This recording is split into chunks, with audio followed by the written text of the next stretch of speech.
Бул сабакта менюнун ички келбетин иштеп, анын негизги фондорун келтирмекчибиз. Биринчиден белгиленген сызгычтарыбызды көрсөтүп алабыз. Жана фонун ошондой эле төрт бурчтуктардын жардамы менен болот. Биринчи кезекте төрт бурчтук куралдын жардамы менен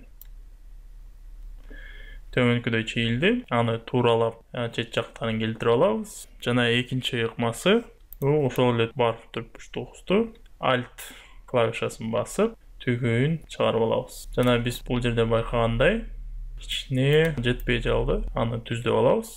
Асты жагын көбүрөөк кеткенде өңдөнөт. Демек бул сырткы жагындагы үчүнчү бөлүгү төмөнкү түстөгү, жана ички жагында экинчи бетин төмөнкү төрт бурчтугубуз бир түстө болот экен. Ал эми калган төрт бурчтуктарыбызды Alt кайрадан клавишанын жардамы менен түгөйүн чыгарып алып, чегараларын түзөп, түсүн болсо биз тандаган күрөң түскө боёп алат экенбиз. Ошол эле учурда анын түгөйүн Alt клавиша менен түзөп, бизге күрөңдүн карараак түсүн кошуп алат экенбиз. Түз белгилери төмөнкүдөй. CMYK палитрасында 49, 57, 55, 56 түстөрүнүн маанилери. Эми планыбызга тууралуу төмөнкү үчүнчү бөлүгүбүз кандайдыр бир иллюстрацияларга арналып, менюну кооздош максатында колдонулат экен. Ал эми калган менюнун бөлүгү тамак аштар тууралуу маалымат жайгаштырылат.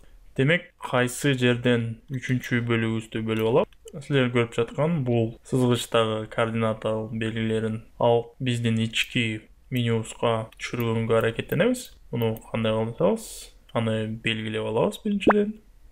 Жана биз көрүп жаткандай Y же Y белгиси 245,2 мм экен. Аны эстеп, ички жагына төмөнкү ыкманы колдонуп көрөлүк. Биринчи Ctrl+C же түгөйүн жаратуу ыкмасын алып, Ctrl+V клавишасын басып, бизге керектүү жерге жайгаштырганы мүмкүнчүлүк түзүлдү.